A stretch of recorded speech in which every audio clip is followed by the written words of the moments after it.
Hello and welcome to the latest edition of the IRS Rail webinars.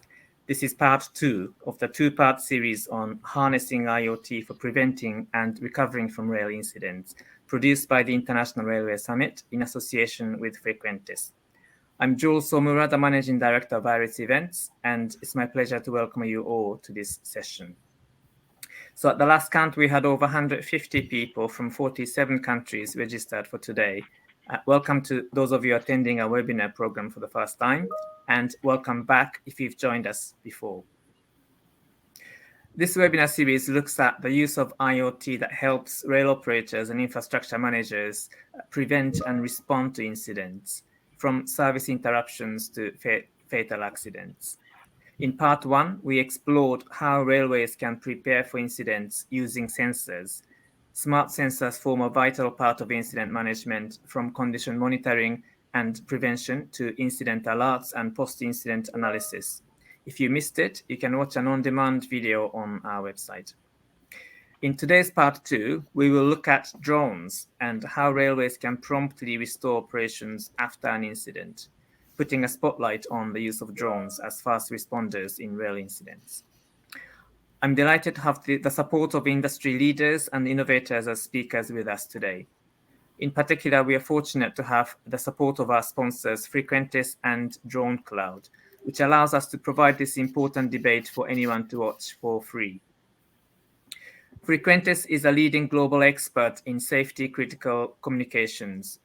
Many of the world's key rail operators and infrastructure managers rely on Frequentis' control center communication systems to provide day-to-day operations communications, as well as incident and crisis management. So I look forward to learning about Frequentis' solutions on incident and crisis management from their solution consultant, Kira Kinahan. Dronecloud supplies drone management system to the railway sector. Drone management is becoming increasingly complex and requires a centralized and efficient system that covers areas such as traffic management, fleet management, flight planning, compliance, and now autonomous drone operation. And Dronecloud offers just that and more. Dronecloud CEO and co-founder Jan Domaratsky will talk us through the benefits and the potential of drone technology for rail incident management. I'm equally grateful to Nazareno Lopez from Italy's Rail Infrastructure Manager, RFI, for sharing his expertise with us today. This is an interactive session. The audience are invited to participate proactively in the discussion. So you will have a chat screen, and you're welcome to provide comments, messages to each other, to speakers, etc. Please feel free to use that chat screen. You can ask questions. There's a Q&A screen on your on your page. Do feel free to ask the speakers questions, and the moderator will pick up some of the questions and ask those questions to the speakers. You are also you are able to vote other people's questions as well. So your more popular questions are likely to be asked. There'll be two polls today. We'll be asking the audience a couple of questions provided by the speakers along the today's webinar. All three presentations are available as PDF downloadable PDFs under the handout section. So do have a look at that. And at the end of the webinar, we will be asking you to provide some evaluation of how you found the webinar. So do respond to that. This is very important. And if you missed that, you'll also get an email about that. So do please help us with this evaluation. We are tweeting live during this webinar. You can follow us at Rail Summit, and please use the hashtag IRS Rail Webinars. If you enjoy the session, do debate on link. Today, Professor Diego Galar, Professor of Condition Monitoring at Luleå Technical University in Sweden. Professor Galar is a well-respected authority on maintenance and reliability and has been on a number of editorial boards and scientific committees. And he has chaired various European projects on topics like Industry 4.0, IoT, AI, and Big Data. University professors are often judged on the number of academic papers they write, and Diego has written not 100, not 300, not even 500, but over 500 journal articles, conference papers, books, and technical reports. So I think we're in good hands today for a debate on drones. How can railways promptly restore operations after an incident? Diego, the floor is yours. Thank you very much, Jules. Thank you to everybody. Good morning, good afternoon. It's a pleasure for me to be the chairman of this webinar about drones and how the railway infrastructure can restore after some incidents the functionality. Yes, just few words about the topic. I think we have excellent companies, excellent speakers to talk about some topic that is really, really hot topic nowadays. How the robots and especially the drones can help us in terms of inspection and in terms of restoration of the functionality of the infrastructure when we have lost this functionality for some kind of unfortunate event. Definitely after the pandemic, we have suffered some kind of incidents where the humans were not available. Humans are not the most reliable part of our maintenance crew anymore, and we have to rely on robotic solutions, on inspection solutions, autonomous stuff, and definitely the drones can access remote locations, linear assets, and other stuff to inspect if either the infrastructure is in good condition or even perform some small repair actions to restore such function. I think this is extremely relevant for us, and we have three excellent speakers today to illustrate about the topic and elaborate some more about this. Then we are going to start with Chiara Kinnagan. But before Chiara, I would like to launch the first poll of today. Actually, as Jules mentioned, is you have the first poll: in which phase of rail incidents are drones most valuable? Where the drones are most valuable? In the pre-incident, prevention or monitoring the assets for inspection, incident notification, make people aware that something is happening during the incident or after the post-day incident. Then please, you can fill the poll, make your choice. You have a few seconds to do that, and your feedback is really, really highly appreciated in order to have some kind of idea of the opinion of the audience.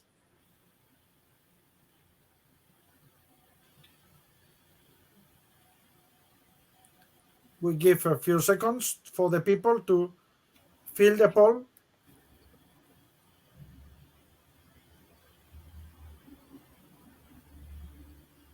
Okay, it's quite quite quite balanced. It's actually we are getting now more or less one third of the people they believe that is the pre-incident for prevention and monitoring the assets. Then it's actually I would like to welcome Chiara, because Chiara is going to give, I think, the presentation based on this poll, and she is going to give us some kind of hints about, okay, Chiara, is what do you think about this poll? Chiara is a solution consultant within the Frequentis group, working across the different domains, including railway, over the past 8 years.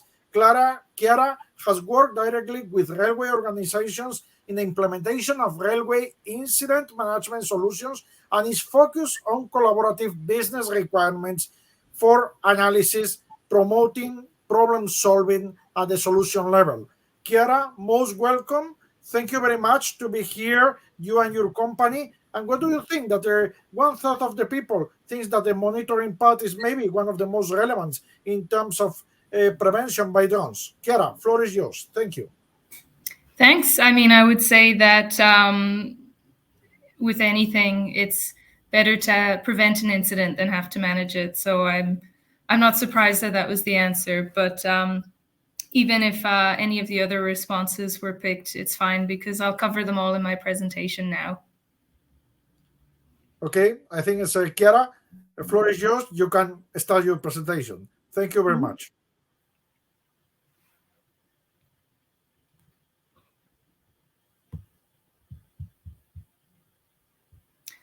Hello, I'm Ciara Keenan. Already introduced, but I'll just say again, hello to everyone. I think my 10 minutes starts now, and that's going to be tough for me because I like to talk. So I'm going to go through as quickly as possible a lot of different topics. So my presentation is about drones across the incident management lifecycle. And this slide here, I want to go into a little bit of detail about how, obviously, we're talking about railway incident management, but we have experience with the use of drones across other industries. So, for example, in search and rescue in the maritime domain, we've actually seen the use of drones to deploy life-saving devices such as flotation devices directly to the incident site before rescue vessels, traditional vessels like rescue boats or helicopters, are able to get there. Also, we have a project where, in the case of chemical, biological, radiological, or nuclear spills or incidents, drones are used with different measurement sensors to capture the spread of the spills across an incident site.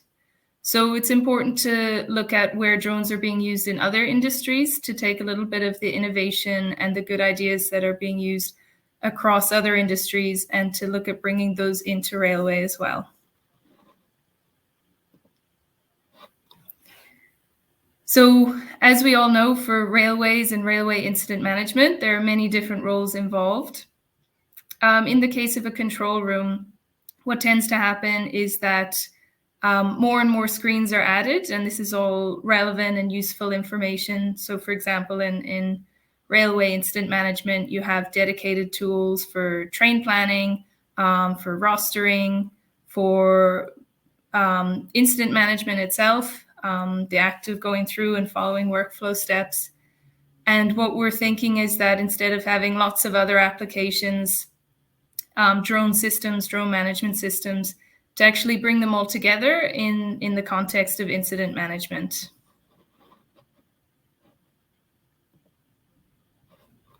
So when we talk about drones and railway and everything else, we can look at through the perspective of the different use cases or departments that drones could be used in. So already a little bit about infrastructure, asset maintenance, monitoring, maybe instead of where personnel or number of staff is lower, to use drones to actually go and check around the network of potential incidents. Also for security, for alert management in case of a trespass or other security incidents on the incident site. For operational incidents, including post-incident recovery, the usage of drones in different innovative ways, such as in maritime or in other areas, to actually bring supplies or bring essential tools to the incident site or other purposes. And finally, in terms of generally incident management, especially in crisis situations, to have video footage, to have eyes on the ground, eyes on the site by drone live video feeds. And those are especially helpful in large incidents, collisions, especially where there are multiple agencies involved, some for cleanup, some for response, and to have the drone video footage to support all different activities from a centralized incident management. So I'll just briefly, just to show what the focus is from my perspective. Obviously, with deploying a drone in the context of an incident, there are many steps involved, and I think some of my co-presenters are going to go into detail about these other steps. But what I'm focusing is more on this first step. So the user, the operator, the person who's involved in the incident management, that they would be able to input the location of the incident and basically deploy a drone with all of the other steps happening in the background. And I'll go into this in a little more detail in another slide.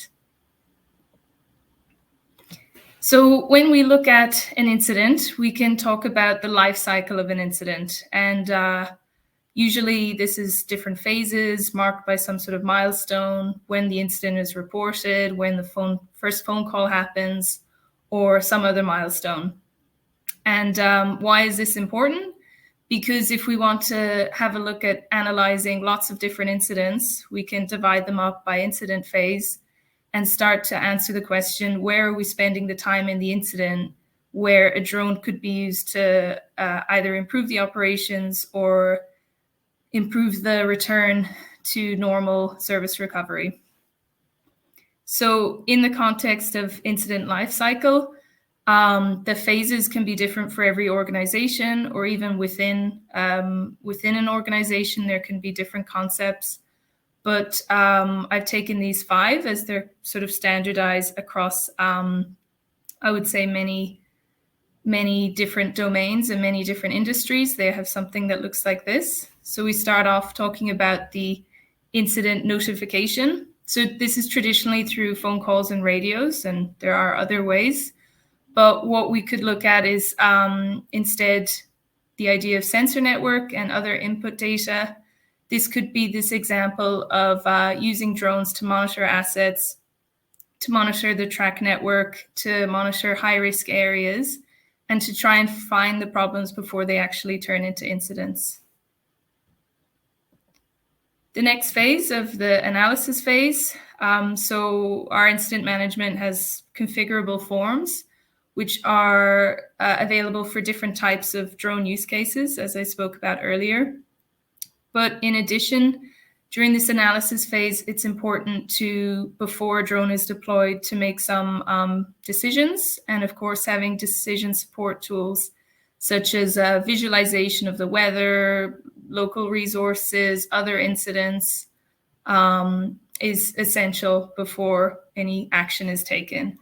And that brings into the next phase, which is the action phase. So when tasks are really being performed in an incident.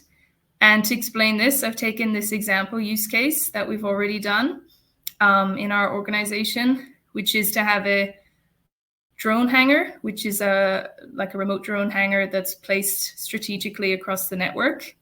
And from within one of these configurable incident forms, the operator is able to just hit deploy drone. All of these steps, as I had on the previous slide, that are the regulatory checks, those are all happening in the background. And the user is able to watch on the map the visualization of the drone moving towards the site, gather any other information that they need, and also view the live video footage. So in the case of an infrastructure or security incident, it can be a lot quicker to deploy a drone in this way than a traditional team, which is sent on a car, on a train to the incident site with the intention of taking photos and videos. Then we're into return to normal operations. So within incident management, there are these classic steps of following the workflow further, deploying any additional resources, but mainly moving towards documentation, sending information out to other systems. So if it's the case of monitoring or checking assets, then to actually share information with an asset management system or other systems. So this is basically to ensure that information is flowing to other systems. And finally, for post-incident review as the phase, so reporting and documentation is important, but it could also be here where drones could be deployed for a check on the incident site, whether this is a day later or a week later, to see is there any resulting damage, let's say after a collision or a large incident, or after a weather-based incident, to continuously check if the incident site is changed or not. And to summarize, I think I've got 30 seconds, so doing well. So we've looked a little bit about where drones are used across other industries and to take any innovative steps from those. Also within railway, we have lots of different places where drones could be deployed. So where should the energy be spent? And lastly, that across an incident life cycle, from notification to the post-incident review, we should explore where the best time-saving would be from deploying a drone. And that's the end of my presentation. So thanks for your attention. Thank you very much, Chiara. Brilliant presentation where we have seen the life cycle of one railway incident from notification and inspection up to the further actions to be required. I think the concept of disaster management from in railways from drone perspective is great. And now we have the next speaker that we are going to link with the poll that we did in the beginning. So Chiara has displayed very well from the inspection and notification up to the further actions. But now we are going to have one infrastructure manager, is one operator actually that is going to give us the opinion of the inspection part. Nazareno Lopez from FRI, the Italian railway network, is going to give us the hints how they perform and they use the drones for inspection of bridges and other linear assets or point assets in the railway infrastructure. Nazareno is an expert in the inspection of bridges and viaducts on the Italian railway network. His current responsibilities in technical management are focused on drones in the railway infrastructure activities. Nazareno has experience in the management of verification processes of existing structures and design of new ones, and in the coordination of different activities for the inspection of bridges and viaducts. He has created also a lot of documentation for tenders and different type of standard bodies.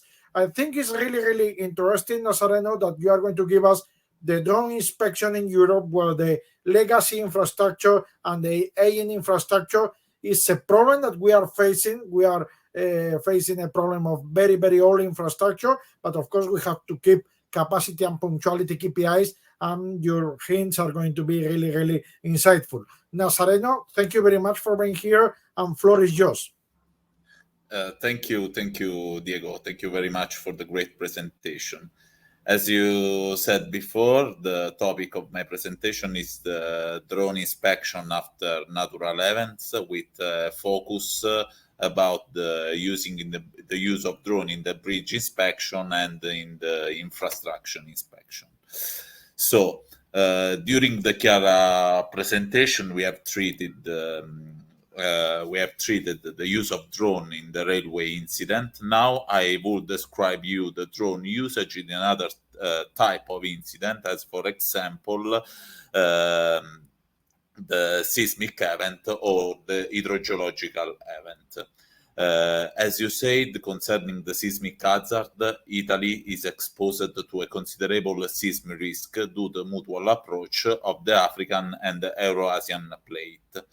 Most of the Italian territory is seismically active, except for a few stable areas, such as Sardinia, is the island at the west of Italy, and the southern of Apulia, and some parts of the northern Italy. It is also widely known that the problematical hydrogeological instability involves the entire Italian territory, with important numbers. Our infrastructure is an important territorial element, with more than 16,000 kilometers of railway line, and in some cases is affected by this problem. The analysis of our database has identified that 3,700 kilometers of the line are potentially at risk of flooding, and 1,900 kilometers at the risk of landslide.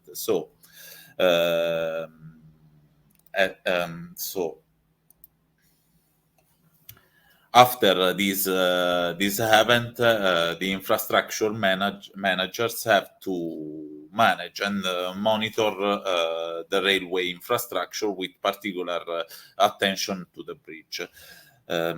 Just to give a global overview, the figures show an overview of the number of the bridge in Italy, where we have more than 80,000 bridge with span length more than 3 meters.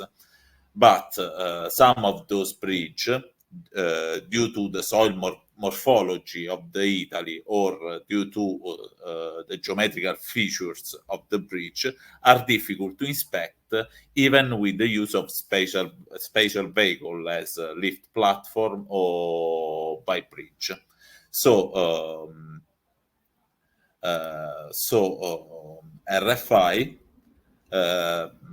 how can we inspect those bridge? RFI is implementing the use of drone in the inspection of the bridge as a support to the inspector that will carry out the inspection.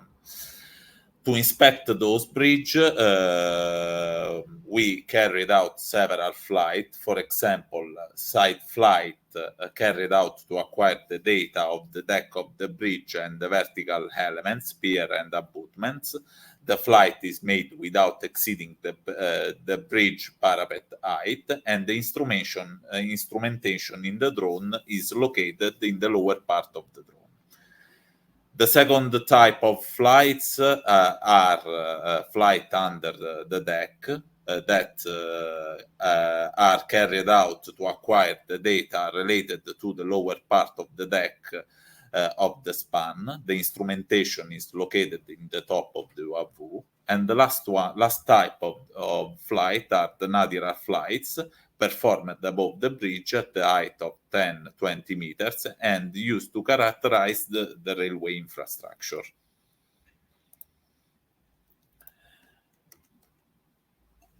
RFI uses external suppliers for the inspection service, but now we are also creating some internal group in order to support our engineer to make the inspection. Each team consists of pilot, co-pilot, and observer that help the pilot to avoid some obstacle or to help the pilot to pilot the drone, and the inspector responsible for the inspection that can see the images acquired in real time. What kind of drone we use? The drone used are commercial drone, such as, for example, the DJI Matrice 210 with RTK system. The main feature of this drone are the drone is characterized by 4 electric brushless motor, double battery for greater reliability, distance measure system for collision avoidance, and is equipped with an high resolution camera that acquires all the data for the post-processing phase. So what we obtain by the inspection using drone. The survey produced and the 3D model allowed to characterize almost all the structural elements of the bridge and provided all the information needed, for example, for the definition of calculation model necessary for any structural verification. The orthophoto of the railway line have been created thanks to the Nadira flight. These orthophotos have a high resolution and precision and provide information about the presence of defects on the railway line. For example, too much ballast, presence of the vegetation, etc. Also, the global 3D model provides detailed information in the morphology of the soil and the context in which the bridge is inserted. And this information are useful, for example, in the analysis for the hydrogeological assessment. Furthermore, it is used in artificial intelligence to analyze the acquiring data in order to detect defect on the bridge component as arch, abutments, deck, or piers. This is another example, for example, of the 3D model of the bridge belonging to our national network. This is a bridge composed by 30 span, where each span is about 40 meter long and more or less 50 meter high from the ground. Each component of the 3D model is completely measurable with centimetric precision. Another use of drone is for example, for the inspection, for the railway inspection, and for those inspection, we can use. It is possible to use a fixed wing drone. This drone takes off vertically, and once it reaches the fly altitude, it flies like an airplane. This drone allows to inspect a wider range of infrastructure that then inspected using a quadricopter drone. From the acquired material, it is possible to obtain a georeferential and measurable 3D model through which assessment can be made on the state of the railway infrastructure. From the georeferential 3D model, it is also possible to evaluate the infesting vegetation, safety evaluation, for example, the distance of walkways and parapet. Furthermore, we can give information about distance, and we can put take some measure, for example, like the distance of the sidewalk directly from the 3D model. So thank you for the attention. Okay, thank you very much, Nazareno. I think it's Thank you. From Italian Railways. It's an excellent example how their drones is not science fiction, it's a reality. We are doing inspection, as you said, with a good accuracy, centimeters, and we can inspect large sections of linear assets. And I think this is, as Chiara mentioned, the first stage where we can inspect and notify the damage. I think is crucial and is real state of the art what you have mentioned. Thank you very much, Nazareno. We will have later chance to answer many questions. Then now we are going to launch the second poll of today. The second poll of today is about what is the biggest barrier to drones adding value to incident management. It's important to see why we are not introducing maybe drones everywhere. Is because we need some kind of more safety planning.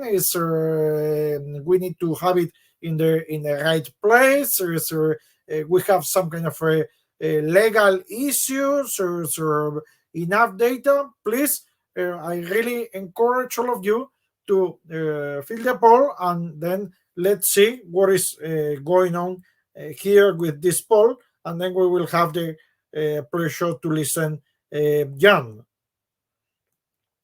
Few seconds to answer the poll that you have there.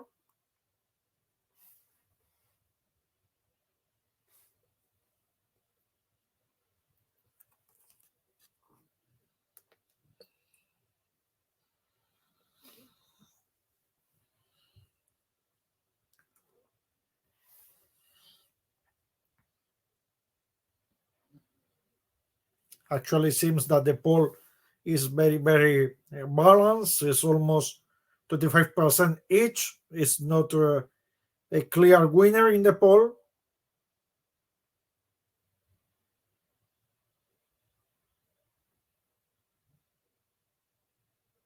Few seconds more to answer. I will encourage people to answer because this is giving us good insights.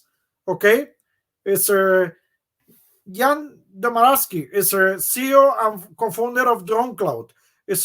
What do you think about this poll? Did you expect this kind of balanced answers? Honestly, yes. So I'm encouraged. That's why I gave the thumbs up there. It was kind of a bit of a trick question, but yeah, Okay, great. all those things are important, and that's what I Great. want to get across in the presentation. Great. Jan, we have the pleasure now to listen. Jan has involved in the drone industry from the last 10 years. Then he knows all the developments of the drone industry. He has combined his single-minded dedication to customer excellence with the ability to break large, complex problems into a series of simple steps to be combined in a consistent workflow. After several leadership roles in the technical space, Jan moved into the IT project and then program management, eventually entering the world of management consultancy in financial services. I think the perspective of Jan, with his long experience during the lifespan of the drones in the industry, is extremely relevant.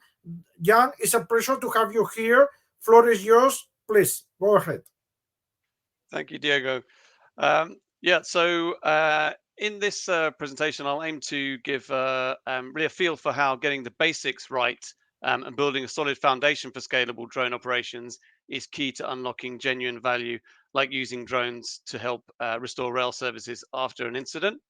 I think we've had some really good views of the life cycle and technical aspects of incident management with drones from the previous speakers. So really now I want to look at the solutions we need as a wrapper around that great capability and understanding of how to manage an incident to make really what we deliver from the drone side more robust and mature. Okay. Diego gave a kind of good intro to me, so I won't do too much more about myself other than I'm CEO and co-founder of Dronecloud. And the same founders of Dronecloud actually founded a operational drone company, which is still a sister company to Dronecloud back in 2014. And we quickly developed that operational drone company into a global operation and realized we needed software to manage consistency and quality for our customers. And ultimately, there's lots of software on the market that was offering solutions for kind of parts of the ecosystem, but there was nothing out there that really brought it all together. So we started developing our own platform to do that. And that became what is Dronecloud today, and we launched that in 2019. So a bit more about Dronecloud. In a nutshell, Dronecloud is about bringing the ecosystem, as I said, together. And it's really about the unification of drones and airspace management. And we have quite a focus on large infrastructure asset managers as our kind of core market. And specifically, we're really aligned to the business drivers of what we want drones to do, not so much about what the drones can do.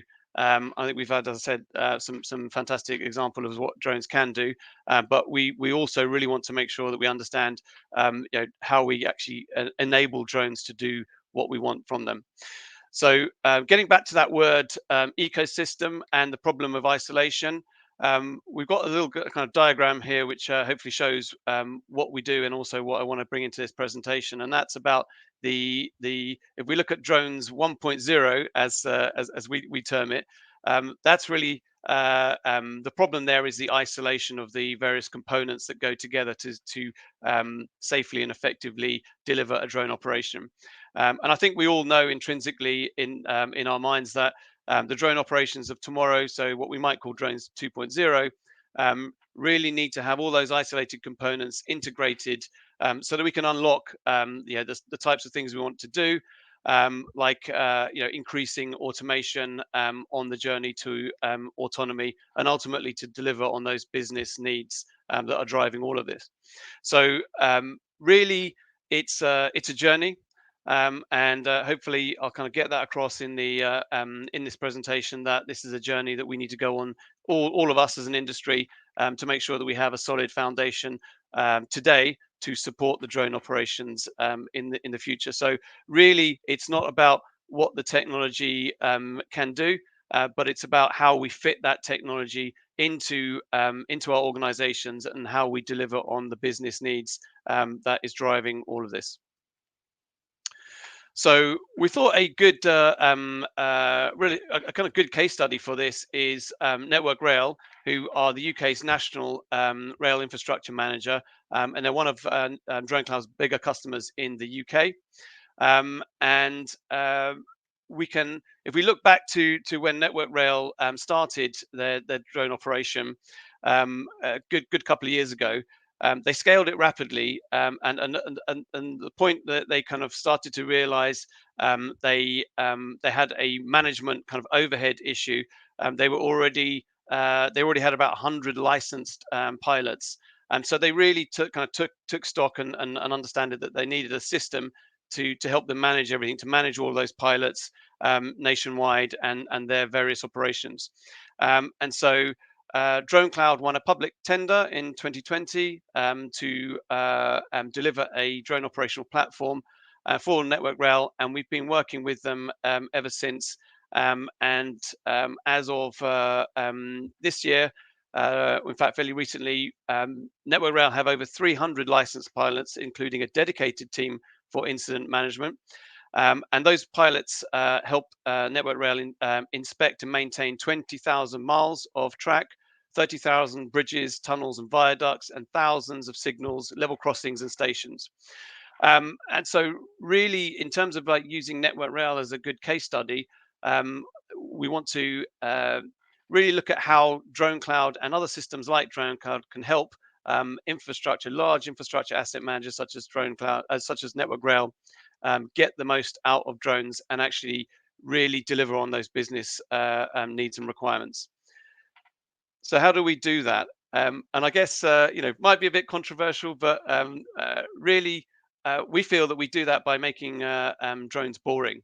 And I think everyone will understand that if they look at let's say the other side of boring. So drones being a novelty in an organization is clearly bad in terms of BAU operations. So making drones boring is a foundation of safe and rapid incident response. So what we mean by that is really making sure that we understand the organization and operating models that drones will fit into, asking ourselves, can the right teams and agencies be involved in drone operations at the right stage? Can we align to the correct governance structure? How do we manage risks, both ground and air, considering those teams and kind of governance structures that need to be in place? What are other drone users and general aviation doing? So what we would call situational awareness. Can we make sure that our drone flights are deconflicted from other operations and again, general aviation? And we need to keep compliance records for audit, tracking, and service improvement purposes. And we also need to be, and this was mentioned before, plugged into downstream systems like data processing and analysis. So there's a lot going on in a drone operation. And I guess we need to remember that at this stage, everything I've been talking about is about planned operations. So if we think about what is an incident, so effectively, an incident is really an unplanned activity, and it's an unplanned operation in the drone world with priority attached. So there's not really much difference in terms of how we need to manage an operation, an incident, sorry, to any other operation. But the word priority is really important. So we've seen some of the other amazing technical things that can be done with drones to help restore operations, as outlined by some of the other speakers. But we really need to understand, with all that technical power, like how do we stop that technical power being held back if we can't rapidly and safely get those drones into the air where they're needed? So to do that, systems and processes need to be integrated and embedded. They need to become so turnkey that they become boring.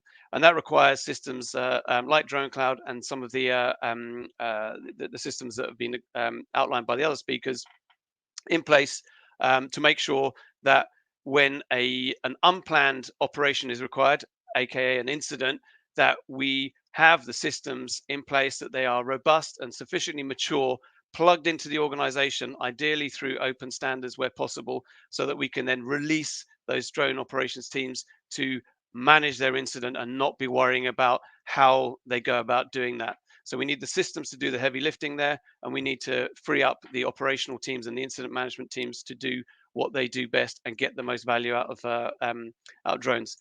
So I guess to close, really, I'd like to ask a couple of questions really and make one statement.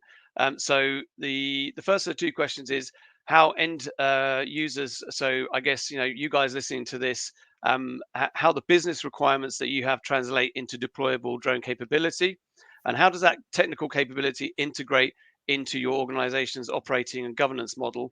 And then finally, a kind of closing statement in that implementing a solution such as Dronecloud and others outlined today will allow you to use drones to become a critical component in restoring rail services after an incident.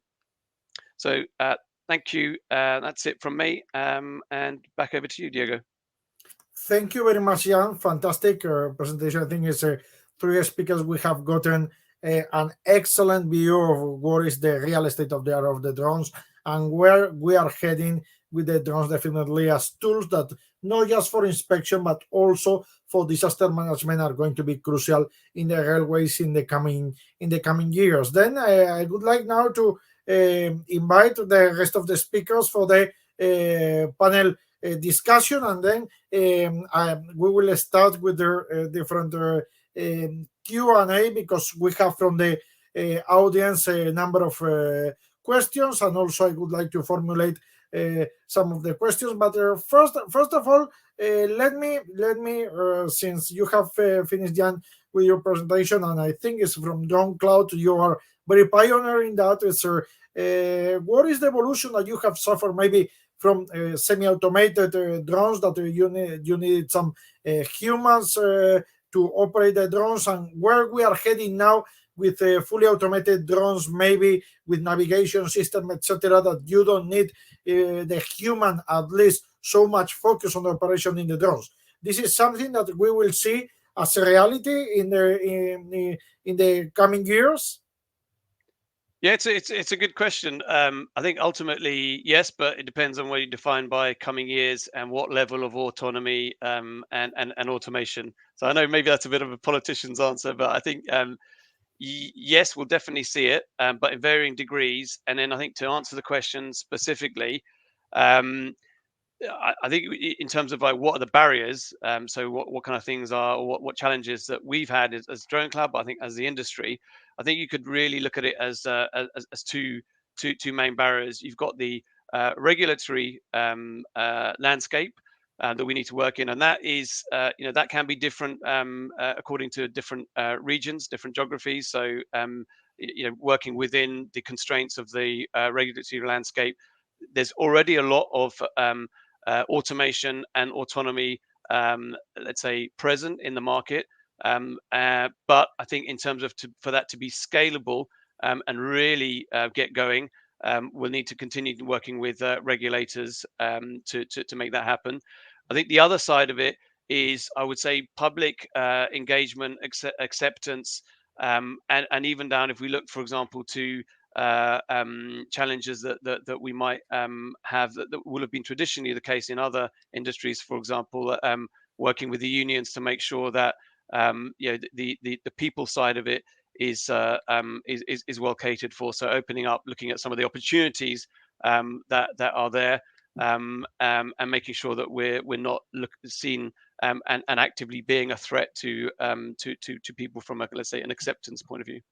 Yeah, thank you, Jan. Actually, this links with one of the questions that we have from the audience that is really, really relevant according to Jan's comment. And this, I would like Nazareno and Kara, if you can give me your opinion about that. How? Because the drones definitely is something very helpful.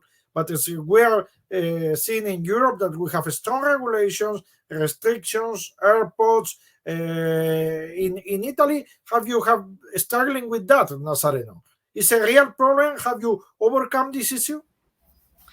Yes, we have a very restricted regulation for the use of drone, but we are talking with the regulator in order to, for example, define some specific areas, for example, the inspection of the railway infrastructure, where the risk analysis order are predefined, and we can easily do the activities inside this channel or inside this place.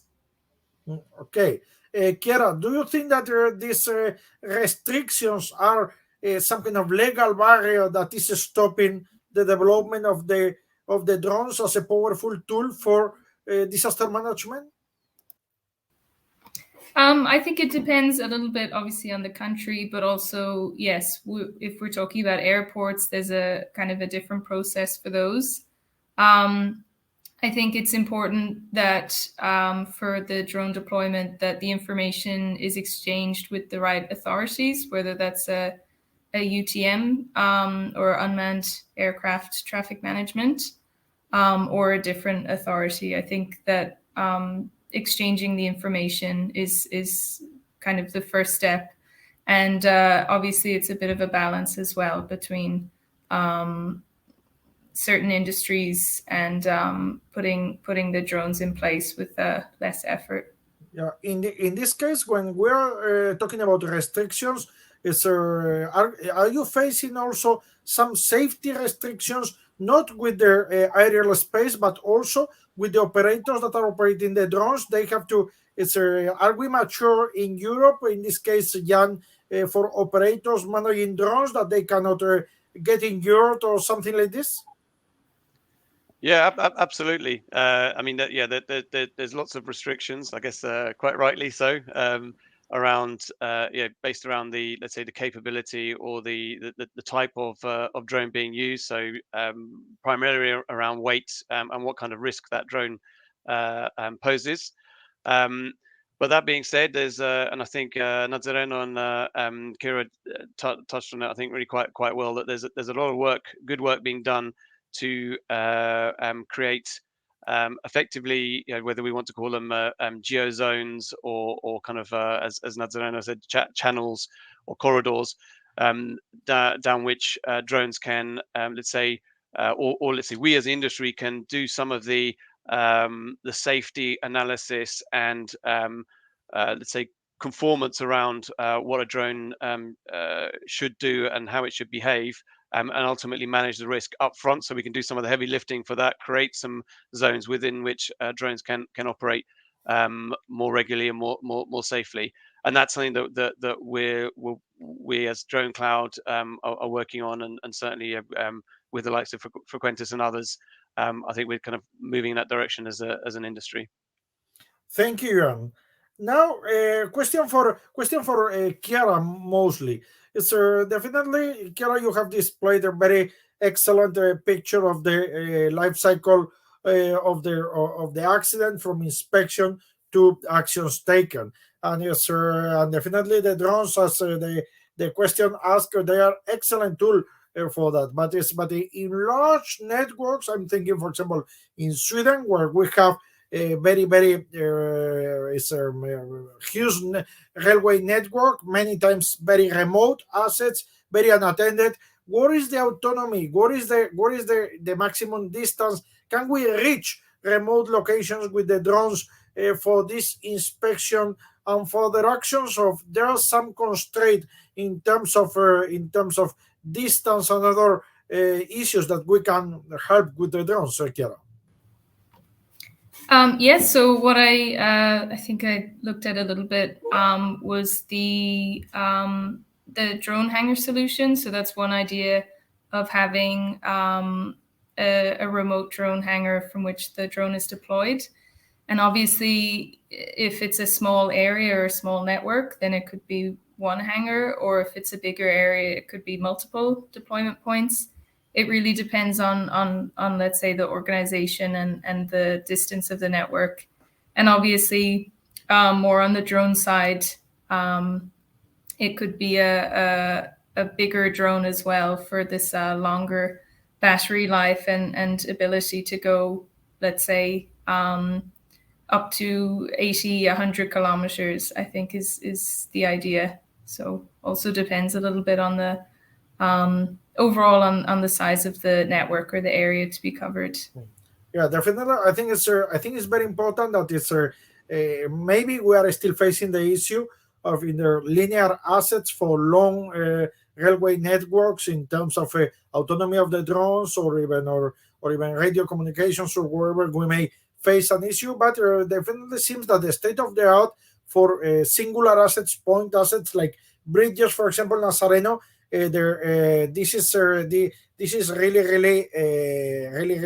mature. And when we talk about, for example, bridges inspection, you were talking about some kind of accuracy that we can take 1 centimeter or even less, and I guess that you can create even point clouds, some kind of beam models, many other things that can help you for further inspections, right?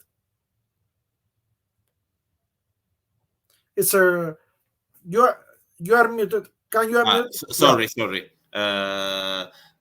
Talking about the 3D model, this model is created starting from the photographic material acquired during the flight, and then we put inside our software, and then we create a 3D photogrammetric model. Now I saw that is implementing also the LiDAR as payload for the drone, and we can create a point cloud using the LiDAR instrument, and we have a 3D model with more precise than the 3D photogrammetric model, but also the 3D photogrammetric model is precise too. Okay, then Nazareno, I understand that with their equipment, additional equipment like LiDAR, then we can move to beam models, and moving even the drone can be helpful to create the digital twins of some railway assets in order to have these digital twins somewhere else and monitor in a remote way. It's Chiara Young. Are you thinking in your companies to link this kind of drone inspection and further actions with the digital twin services? Chiara? I think Chiara is muted. Sorry, I was just thinking maybe Jan can jump in. I think he was ready. Yeah, sure. I mean, yes, I guess is the answer. It's I mean, and that goes back to, I think one of the points I kind of touched on in my presentation is around what are the business drivers. So effectively, why are we doing any of this in the first place? So the drones have amazing capability. The sensors are there's some fantastic sensors out there improving all the time. But we've got to bring it back to what do the end users want to get out of that? So that's certainly something that from the Dronecloud side we're working with some of our bigger customers on, is to understand how we can integrate the output into downstream systems, so for data processing and analysis, but then also how we can then link that back to the trigger, so the driver. So what kind of systems need data that then is fed from the drone? So how do we get those drones out to the places that they need to be to collect the data, and what's that kind of feedback loop of trigger, collect, and then output, deposit? So yeah, it's something we're working on with a number of our partners. Definitely, with the drones we have we have sensors, mobile sensors, that they are going to be helpful in the future. I think we had a revolution of the Internet of Things, the IoT devices in railway a few years back, and now the drones, they can be even mobile sensors that definitely they are going to increase the capability to this kind of inspection and sensing capabilities. But we're talking about linear assets, about point assets like bridges. But some people wonder, okay, is there any application? Can we also inspect freight trains or passenger trains with that? Is the same that we are doing now, for example, in aeronautics, is we are inspecting when the airplane is on ground, is we are inspecting the structural and some visual inspection together with drones. It's Chiara, Jan, what do you think, sir? We will have for the rolling stock, the drones will play a key role in the coming years, or is more popular the insight that we're going to get for the infrastructure? Do you want to go for that one, Kira?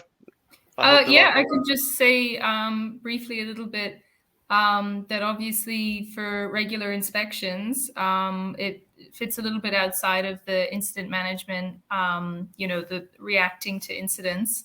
And this is more on this prevention or regular activities. So in this case, I think depending on the exact, locations and that, I think that this is a completely fitting use case of a standard step that could be done, whether it's daily or weekly. And it would follow the same sort of workflow in terms of just having the incident location and deploying a drone. I think it fits very well in what we're talking about today. Okay, is there actually one important thing that I would like to mention and I would like to listen your opinion is that when we are introducing robotics in the railways, in many sectors in the industry in general, but in the railways in particular, it's as Nazareno said, okay, we have the drones with lidars, we have with different sensors, but we have to maybe redesign our assets to be inspected, maintained, and maybe modified by some kind of robots and drones. The concept of maintainability and ergonomy, but when the actions are going to perform by robots is something that's really interesting now. I think we have to think of a new generation of railway assets where the inspectors are not going to be walking or when they are not going to be humans. We cannot think of people with one screwdriver. There's a new generation of technologies that they are going to maintain, inspect, and react to the assets. It's Nazareno, do you think that maybe in the future we have to think of our assets in such a way that, okay, they are going to be inspected and maintained by robots and particularly by drones? Diego, I think that we can go on this way, but I also think that the inspector, for example, have to be always the last word in the maintenance and the inspection decision. We cannot leave all the activities to the robot or to the machine. My opinion is always the robot must be a support to the inspector or to the maintenance engineer that have to analyze the bridge or the infrastructure. This support can be always more precise or always more accurate. But the last decision from my side must be always in charge to the inspector or to the maintenance engineer. Yeah, actually, this is very interesting, Nazareno, because it goes in the line of the European Union policy where the artificial intelligence has to be a co-creation with the humans and the concept of the human in the loop. Definitely, we have to be aware of that. And I really wonder is when, as you say, Nazareno, is definitely the human has to be the last part of the decision support system. It's where we are facing, Jan. Is we're talking just about drone pilots, or we are talking about AI that is going to be there with a pilot, but with certain autonomy or fully autonomous vehicles? Yeah, so I think, to be honest, this one's probably Nazareno is better place to answer this, let's say, from a kind of drone pilot perspective. But I mean, the answer to the question is if you want to, I mean, and this answer I think is pertinent across Europe, most places in the world. Yes, if you want to pilot a drone commercially, you need to have a license. In some instances, some geographies, even recreationally, you need a license or at least some kind of registration. So I think the answer is absolutely yes, you do need to be licensed. And then there's lots of training and let's say specialization depending on what you're trying to do with your drone. But then I think, Diego, to answer, let's say, the other part of that question in terms of, let's say, moving more into automation, autonomy, AI, etc. So Kira gave a good example of drones in hangars or drones in the box solutions. Again, there'll be a lot of, let's say, front-loading, heavy lifting that needs to be done by us as an industry to make sure that kind of, let's say, the per operator or per pilot licensing model then translates into how do we make sure that the regulators support and accept and ultimately authorize the use of more automation and autonomy. And that's basically down to the systems and the processes that we'll put in place together to ensure that ultimately what we do is safe and acceptable to the general public. Yeah. Thank you, Jan. Thank you. Now, Kiara, question for you. So you have mentioned the life cycle of the incidents where the drones may play a key role. I guess that when you are introducing this technology in the operators and infra managers, they still wonder, okay, what is the perfect balance when you introduce drones together with other vehicles or helicopters or whatever, when you are dealing with bad weather? What is the let's say the reaction of infra managers? They are very reluctant to introduce this technology, or they are positive to introduce this technology as part of the solution in the life cycle of the incident? Yeah, I think for me it's less about replacing anything existing. It's all supplementary and complementary. So it's for me, the drones can be in some cases an additional step to support, let's say, traditional resources. In the case of, say, for incident management with resource deployment, depending on the system, like for us, we would have these proposals which are based on distance or speed or other, standard values that are already stored. So it could be that the helicopter is obviously faster, but the drone is closer. And so it's really about taking all information sources available and using those to make decisions. But I think in the end, it's about having extra resources and not replacing old resources, because I think there'll still be situations where, let's say, traditional resources are always required. So, okay, thank you, Kiara. It's Nazareno. What about the weather on the drones? Are we talking about a robust stuff, or you have to reschedule your inspections when the weather is not that good? Or people has the feeling that we are dealing with a very, very robust technology, or still you need some kind of good context to operate your drones? Depending the weather condition influence the inspection, depending on the type of inspection that you have to carry it out. For example, the bridge inspection are very, very affected by the weather condition, because for example, if it's a rainy day, the photographic material that you acquired, it's dirty because the length of the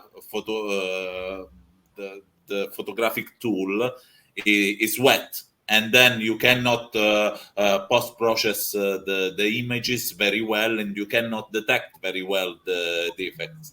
And otherwise, if you use, as Chiara say, the drone for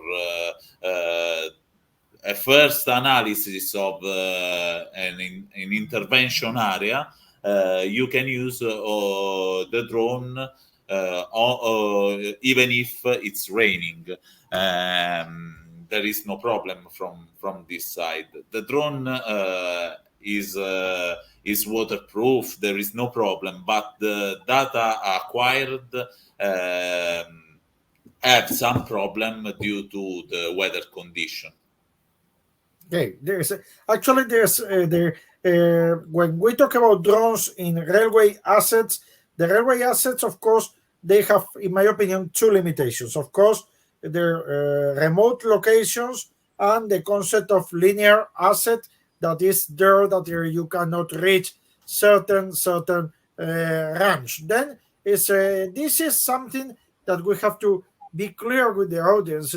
Are we facing some technology that is for long sections of railway track we can do inspections, or is just where the pilot is accessible and can see the drone, but the drone cannot fly far away from the pilot? Jan, are we dealing with this kind of technology that can inspect long sections of the track in autonomous way if the regulations let the drone do that, or are we talking just about something that is in few hundred meters distance for inspections?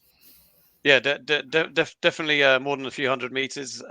So again, the answer to this is a clear yes. So there's already lots of let's say demonstrated ability for drones to technically be able to carry out medium and even long, let's say long range missions.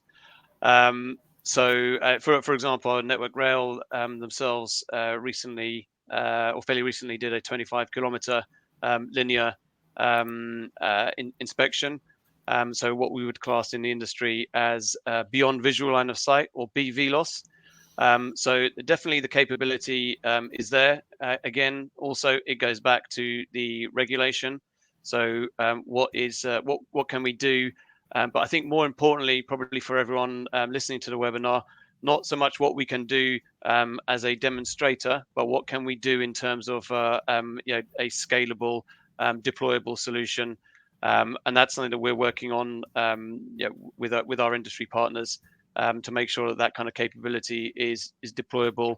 And I guess it brings together a couple of topics like Nazareno highlighted earlier.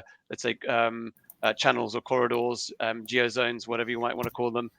Certainly in Europe as part of the U-Space model, and in the UK, kind of variations of that. We're creating corridors that can be used for long distance missions. So yeah, it's definitely possible and will become increasingly so. But I think to Kira's point, it shouldn't be seen as a replacement, because we've got to remember not to let's say idealize the technology just for the sake of it. So if you could put a camera on the front of a train and you've got lots of trains going up and down the track, then in some circumstances that will be the better way to gather data. Drones will be there to supplement, call it let's say a dynamic sensor to augment or supplement what is part of a holistic solution. Okay, thank you, Jan. Chiara, one question for you. When you are dealing with railway companies, they are already accepting and adopting drones as a part of the solution, I guess. And when they go to you, which part of the life cycle of that incident you were mentioning is the one that counts on the drones more? The maintenance people for inspection, the emerging services to go there and inspect something? Is which part of the life cycle is the one that you perceive that is more keen to incorporate the drones in the as a support for disaster recovery? Yeah, I would say recently, at least in my discussions, the energy has more been on this action phase of let's say deploying a drone to get video coverage of the incident site. And that could be immediately after the incident has happened. So to deploy a drone quite quickly in order to have a better view of the situation, to understand what kind of other resources or other response teams should be organized. in terms of an overview of the situation, literally an overview to view over the scene with a drone usage. I would say that's something where there's a lot of energy being put into the ideas there. Okay, then I understand from your words that definitely the let's say the emergency people, they are very keen to use these drones as some kind of a record, etc. It's in the maintenance side, Nazareno, you have explained very well how you inspect bridges and how you get a very good accuracy. It's do you have some kind of insights or in the railway infra and operators that for small maintenance actions like let's say welding or small things, because with robots it's a reality, we can do some maintenance performed by robots for some parts. With drones, do you have some insights about potential small action that could be performed by drone as well? Now we are focused on the defect detection, but in the future, following the technology development, we are open to use this type of technology also to make some very little intervention. For example, repair some brick in the masonry arch bridges, or refill the cover concrete in the deck bridge, something like this. But now we are only focused on the defect detection, but we are open in the future to use this type of technologies when the technologies are ready to use it for maintenance activity. Okay, I think it's important what you say, because we are introducing the drone now as a sensor both in maintenance or both in emergency to get information either in the emergency time or in the inspection time. But maybe in the future we can move forward to perform some, as Nazareno says, small actions. But Nazareno, continuing with your talk, you are creating with this leader this kind of point cloud. You can create this kind of beam model, and definitely this is extremely interesting, because maybe the drones, they are going to help us for the digitization of the railways, and this kind of digital twin that is going to help us to have all the network totally digital and matching maybe with the taxonomy of the railways, with the rail topo model, etc. Are you doing in the Italian railway this kind of matching between, okay, what is the taxonomy, the breakdown of your assets together with the point cloud that you are getting with your drone? Yes, we are trying to use the 3D model made by the drone inspection. We are using for the definition of the beam model and all the components of the beam model. But we are trying to use that. This is the focal point. This is the last part of the project. As I said before, in the first part we are using only to inspect the bridge, and we are trying to define the 3D model in order to have information also for the beam model. Yeah, thank you, Nazareno. It's Chiara, Jan, I would like you to elaborate a bit on this. It's the drones with both in the emergencies, in the inspections. They are going to help us to get this kind of view and help to the digitization of the railways. Do you think that the drones are a big driver for the digitization of the railways in order to match this kind of asset register and have my assets fully digital? What do you think? Again, yes. From my side, at least, anyway. And then I'll give Kira opportunity to respond as well. But certainly from my side, yes, the drones are going to be a really important part of that. But again, I want to reiterate that supplementary. So not they're never going to take away necessarily from any aspect of digitalization, from digital twins and the like. But I think increasingly there'll be moves, and we're already seeing that in the industry, to retrofit a bit, as you alluded to, Diego. Retrofit, let's say, existing rolling stock and infrastructure to be able to better support the introduction of drone technology into the digitization kind of drive. But also importantly, when we're looking at greenfields sites, we're now seeing drones as part of a holistic, kind of digital twin and digitization drive to make sure that the new infrastructure, new track, new stations, new bridges, etc., are built and designed with drones as part of the maintenance life cycle in them. So ultimately, yes, is my Sir, what do you think, Kera? Is there definitely they are the drones a big driver for the digitization of the railways? Yes, I agree as well with what's been said so far, but maybe also in another way, just as a driver in terms of, let's say, promoting the examination of all the existing processes and procedures.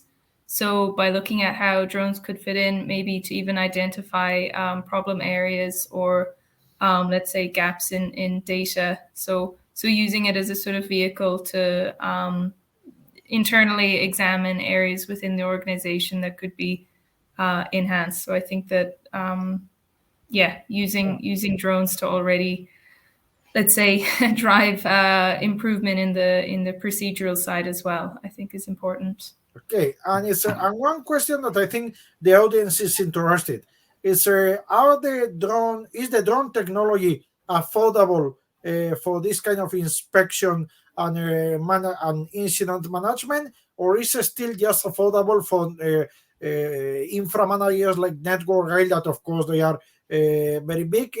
How is this technology? It's very affordable. We have to rationalize where we are inspecting with this technology. For example, Nazareno, you can inspect all the bridges with drones, or it's so expensive that you have to go and select just the bridges that are affordable to be inspected by drones?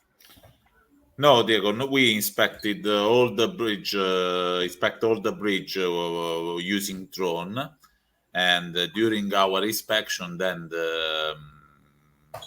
we analyzed the acquired data, and then we have the inspector has a global overview about the damage in the bridge. Okay, Kiera, it's affordable to introduce the drone technology? I would say that this is where sometimes a trial or, let's say, a phased approach or a trial can be a good way to sort of measure if it's working out or not. Because obviously, if it prevents a major incident, or if it prevents just degradation or some other issue down the line, then of course it's, let's say, prevented further costs later on. So yeah, I would say I think it's a little bit of maybe exploring a trial or a proof of concept to see. It really depends on the organization, and I would say the network and the environment and the conditions as well. Yeah. Thank you, Kera. Jan, is affordable technology? It depends on what you class as affordable, I guess, in the context. So, I mean, I think a lot of it has already been said, but yeah, in the context of a linear asset infrastructure manager like Network Rail or any of the European operators, obviously, life is really important. So getting people out of the, let's say, the danger areas on a track, has a massive benefit. So therefore, cost is something which comes into the equation, but is maybe less important. But I would look at it maybe as a slightly different, or from a slightly different perspective. I think everything that we're doing, for example, Dronecloud, and with other partners in the industry, around the work on the UTM side that Kira mentioned, so uncrewed or unified traffic management to enable and support the more, let's say, advanced operations of the future. I think it's relevant that those are being done with the larger infrastructure asset managers and other big players. And ultimately, once we deliver that and the regulation is there to support that, then obviously the cost will come down and it will be more affordable and available to others. So, like any other industry, is it really cheap at the moment? No. Is it cheaper than other alternatives? Yes. Will it get cheaper? Absolutely. Okay, thank you very much. Now we have finished the panel discussion time. Then I would like you just to say in 10 seconds, no more than 10, please, some words where we are heading with the drones. Nazareno, it's difficult to summarize, but what is the future? The future is the drone will be the best friends for the bridge inspector. Great, Nazareno. Chiara? Yeah, I would say that drones will be at some point integrated in every step of incident management. Great. Jan?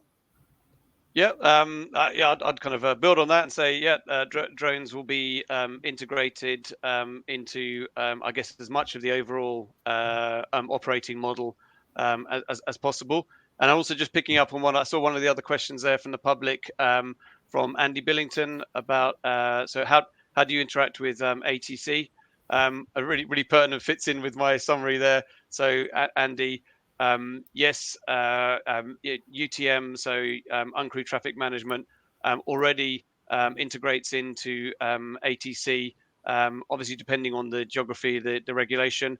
Dronecloud have worked with Frequentis, for example, to integrate to ATC in the UK.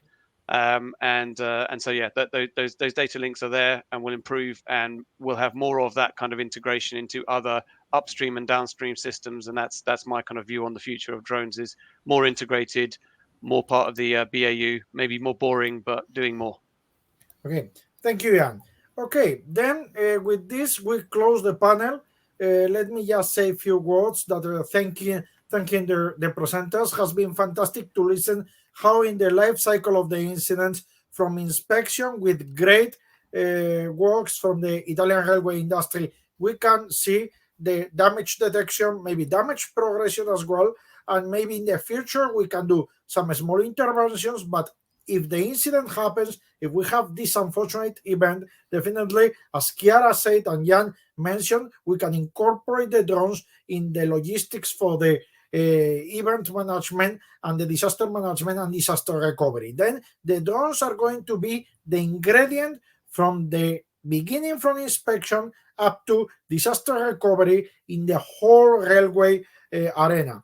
Thank you very much to everybody. It has been a pleasure to share this webinar, and now I hand it over to Jules again. Thank you, Jules. Thank you very much, Diego. Drones will become an integrated part of incident management, I think was the message. And thank you for the three excellent presentations, and thank you, Diego, for your excellent handling of the discussion. And I think the fact that we had so many questions from the audience is a testament to how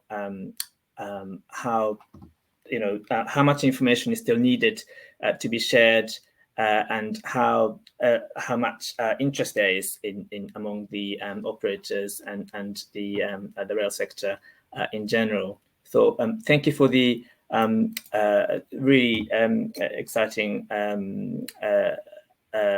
debate on this boring technology, as Jan puts it, and I think this is something possibly to the discussion to be continued. And we have a LinkedIn page for this webinar, and I think if you go to the public chat, there is a link to that. If any audience members have additional questions or comments, do feel free to to go to this page and continue the debate. And I invite the speakers to join as well in case we receive more questions there. So I realize, and audience members, thank you for staying until the end. I realize we were up against England-Iran game, and I think thank you for staying with us until the end. As our Twitter channel mentioned, it was the most exciting 90 minutes of the week. So I thank all the audience members as well, and the speakers. Kira Kinahan, Nazareno Lopez, Jan Domarsky, and thank you again to the moderator Diego Galar for this excellent discussion. Before we go, just a quick information about the our annual event taking place in Rome in February. So this is a 12th edition of the International Railway Summit. From the 21st to 23rd of February, we'll be talking about innovation powering sustainable growth through challenging times. Among other things, I'm sure drones will come up. We're talking about all sorts of different innovation that is going to help railways grow sustainably in these difficult times that we are facing. So I hope you will be able to join us in Rome next year. And information is available on our website, iRITS.org. So without further ado, thank you very much for all your contribution to all the speakers and to Diego. And I hope to see you all in Rome in February. So thank you very much, and have a good afternoon, good evening. Thank you. Thank you. Thank you. Bye.